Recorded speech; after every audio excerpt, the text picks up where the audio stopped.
The following discussion and materials are to be used for informational and training purposes only. They are not intended to supplant the requirements of the Assessor's Reference Library, the Colorado Constitution and statutes, and relevant court case law. You should consult and rely upon appropriate legal authority.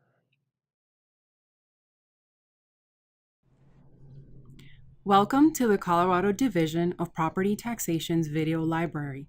We hope you gain useful information and enjoy our presentation of this course.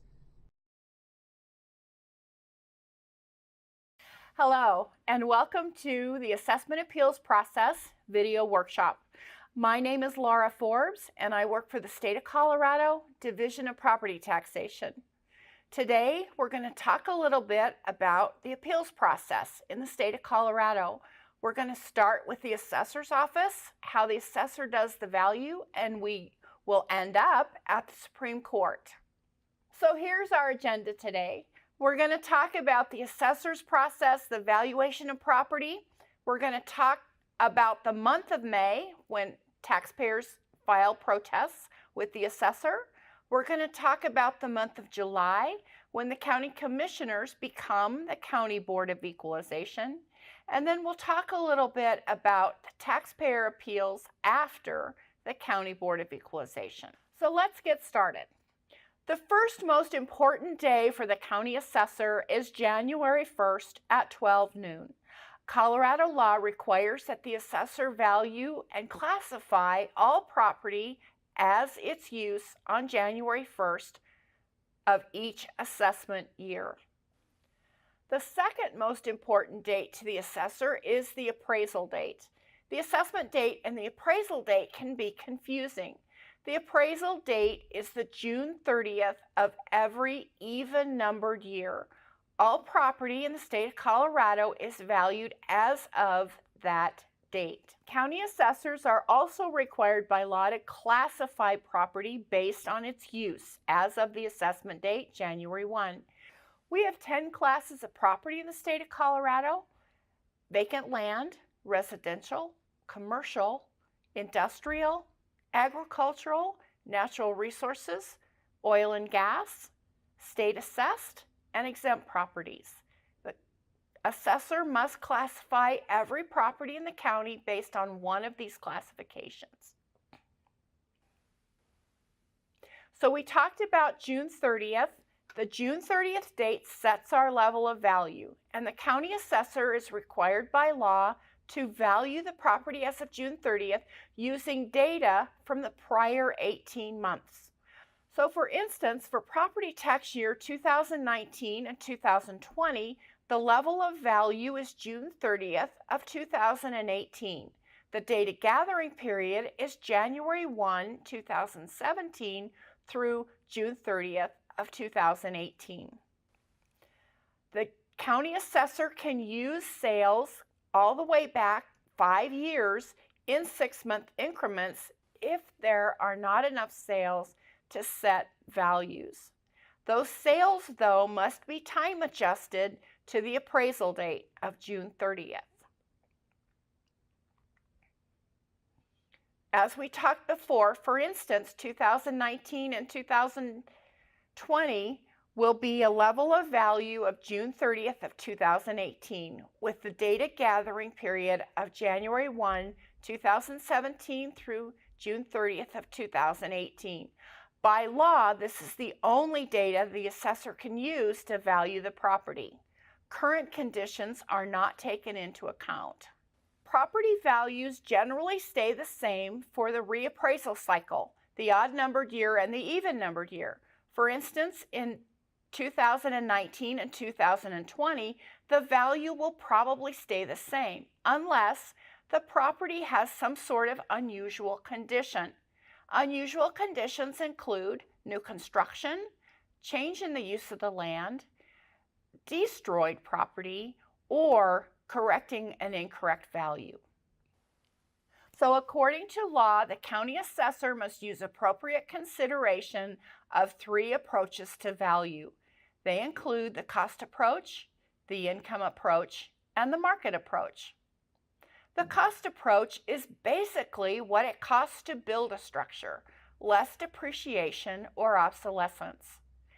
The income approach is a capitalization approach of the income the property will produce.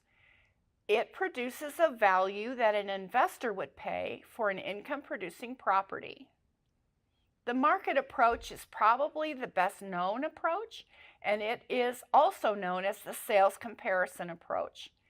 It's the approach that looks at sales for comparable properties with willing buyers, willing sellers, and arm's length transactions. The county assessor uses a mass appraisal approach to value all the properties in the county. The IAAO definition of mass appraisal is the systematic appraisal of groups of properties as of a given date using standardized procedures and statistical testing. A working definition of mass appraisal is you value a universe of properties uniformly producing defensible values and ensuring the new values meet compliance standards set by the State Board of Equalization. One of the hardest jobs the assessor has is to value all of the properties in the county based on just a handful of sales. There are exceptions, though, to our valuation processes. Residential property, for instance, can only be valued under the Constitution based on the market approach. Agricultural land is valued based on a modified income approach, using production prices and expenses. Oil and gas is valued on what's called a netback process. Producing mines are valued based on proceeds of the mine. And then we also have some statute that allows county assessors to do vacant land discounting.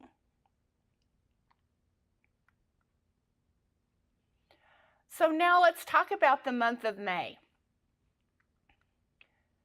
The assessor must give public notice the first part of May that he or she is going to sit and hear protests. That notice must be published in a newspaper or posted in county offices. The assessor is required by law to send out a notice of valuation or an NOV no later than May 1st. These are mailed annually, and for real property, May 1st is the deadline for the assessor. For personal property, however, that deadline is June 15th.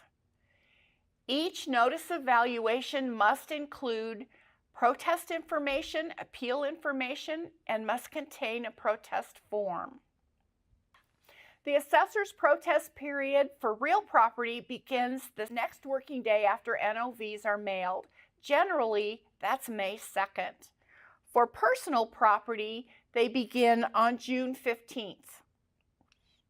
All protests must be postmarked for real property no later than June 1st, and for personal property no later than June 30th.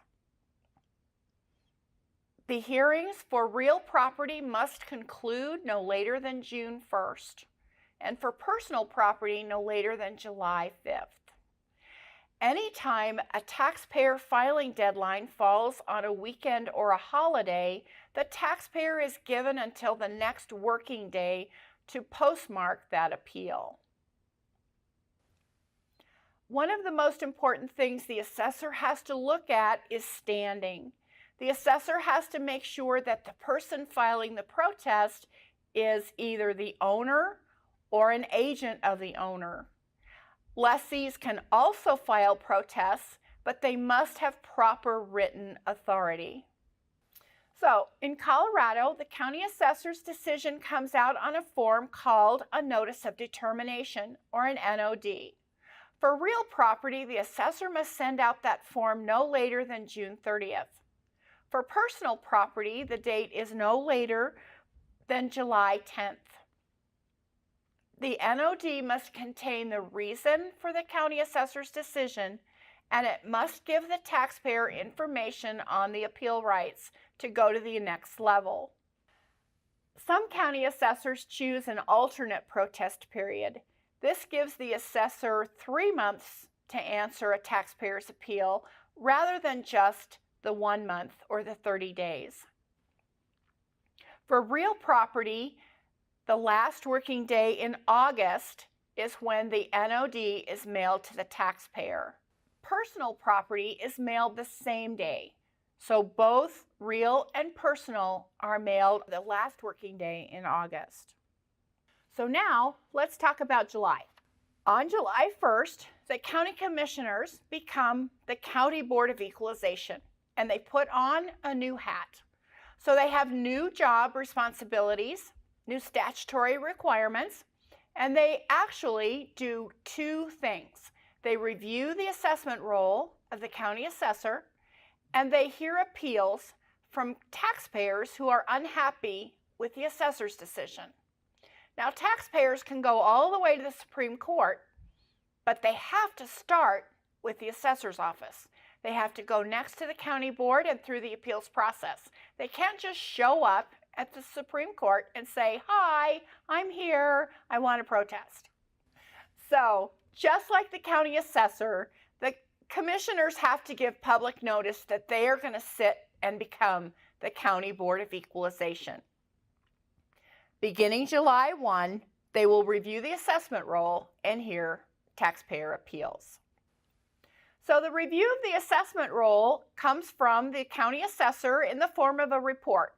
No later than July 15th, the county board receives a report from the assessor of all the real property value in the county and all of the taxpayers who protested their real property valuations and the decision on each appeal. The report also contains information on personal property. So the total value of the personal property in the county, all of the people who protested, and the result in each of those protests, as well as those taxpayers who did not turn in a personal property declaration schedule and therefore were assigned a BIA or Best Information Available assessment. So taxpayer appeals to the County Board of Equalization are open meetings. This is under the Sunshine Act. Time for each hearing can be different. Sometimes residential properties require less time than perhaps a more complicated commercial property. All of the hearing, evidence, and testimony must be considered by the county board, and the county board must produce a decision.